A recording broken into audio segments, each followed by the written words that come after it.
One of the biggest changes, of course, would be the shift in responsibility. So before, you're responsible for everybody in the sense of not just your employees or customers and everything. So it's a lot of pressure. Now it's more of, you're looking with a different lens.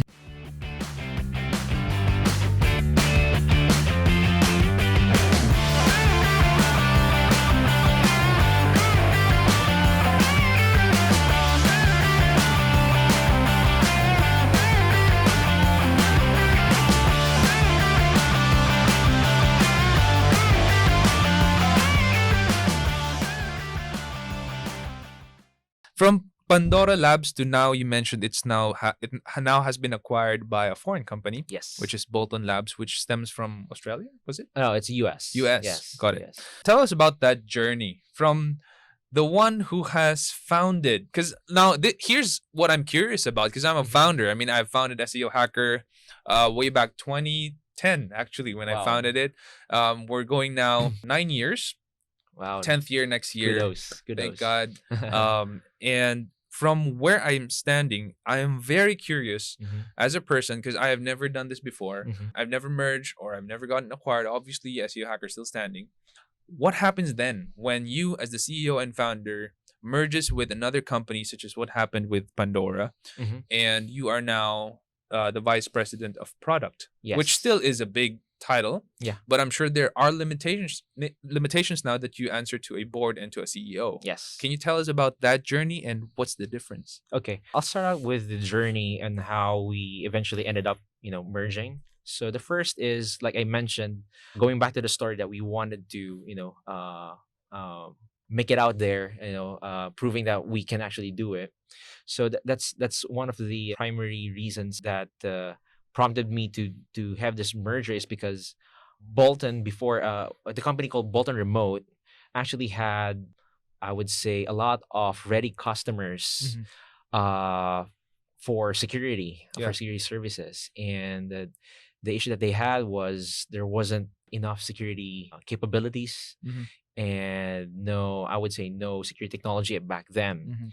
So eventually we decided, and we discussed that it would make sense if we actually merge together. Right. So that's the short story, the short version of the story.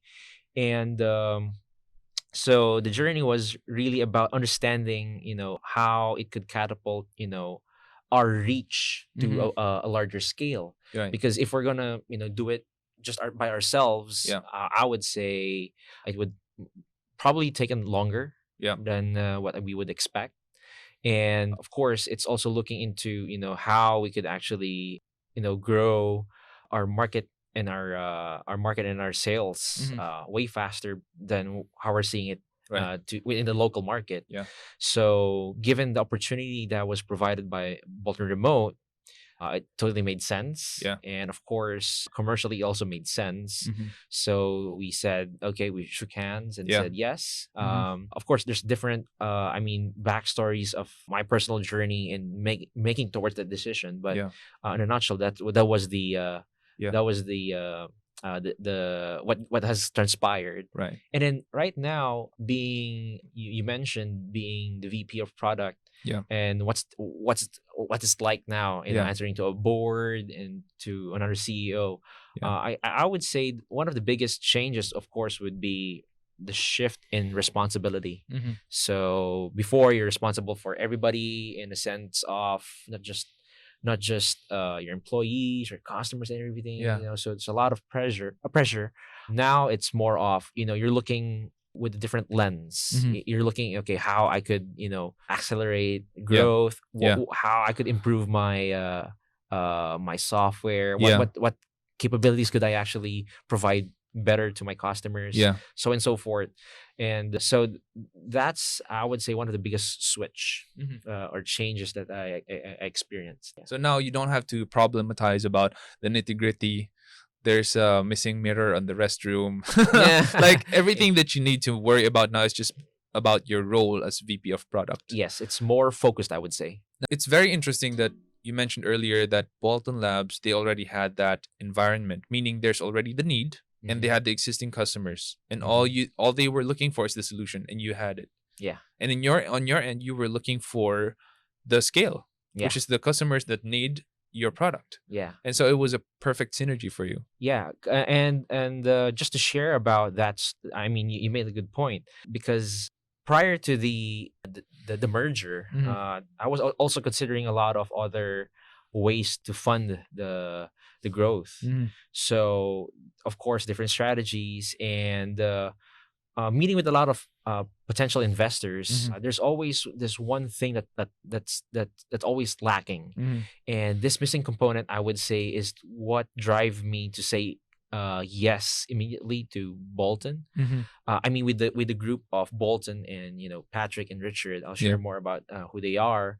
It's because having cash is actually a problem. You have to know how to spend it. Yep. And the problem that I had was not about just cash, but it was really about how to grow the business. Right. And how to grow the business is actually understanding who your market is, who you want to target, so and so forth. Yeah. And what Bolton Remote actually presented it, how it presented itself, is that there's already market there. Yeah. And you could actually see your valuation, your value. Yeah. Just because of the customers that they are already that's lined up for you to serve. Right. So that's one of the, I would say, the missing link that other investors pitch. Again, they have large values, but again, it's what to do next. Yeah. It's always that. So you mentioned earlier, and this is interesting to me, that funding growth, right? So you were looking for other investors. Why is that so? Why do you need more investors, and what kind of growth are we talking about? Two ways. Again, like the first way of how I was thinking about the growth and funding the growth was, of course, getting cash and, of course, hiring the right people. But then again, given that we are in the local setting, we didn't have much experience in terms of how we grow SaaS products, how we grow digital service products, or services for that matter. So I couldn't find good resource people to actually guide me. Yeah. So I was actually looking for both, just not just for cash, but at the same time, good talent who could actually help me and advise me on that matter. So the issue there was eventually, okay, if we had this amount of money, and the best way was actually to move out and seek a different market, because it was totally different here in the local setting. So I was like a bit hesitant, because I wasn't prepared for making that move, moving out. I mean, we tried to move out by opening a potential office in Singapore. But that's a huge move as well. It's huge. It's huge. Huge and move. Yeah, huge move. But we didn't push through with that. But then again, it's understanding how you should use your cash. So raising capital. Raising capital wasn't really much of the primary issue. It's more of what to do next. Right.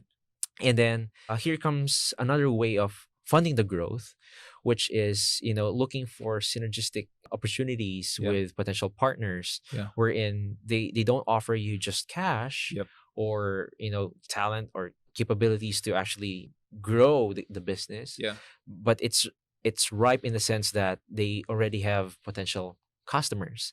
So it's like saying that we don't even have to raise too much capital, because we can just take the cash from the residual sales. So, and that made total sense. And because of that, funding savings, and then at the same time having immediate, I would say, feedback from customers.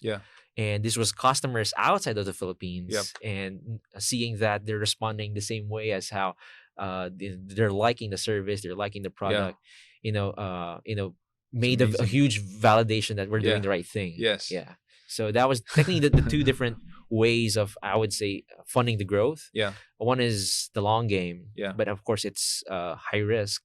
But I just made a judgment call in terms of having a huge pros and cons chart, and understanding, okay, which would be the better choice or better option from either the two. But of course, for me, it was screaming no brainer that I had to take this particular deal.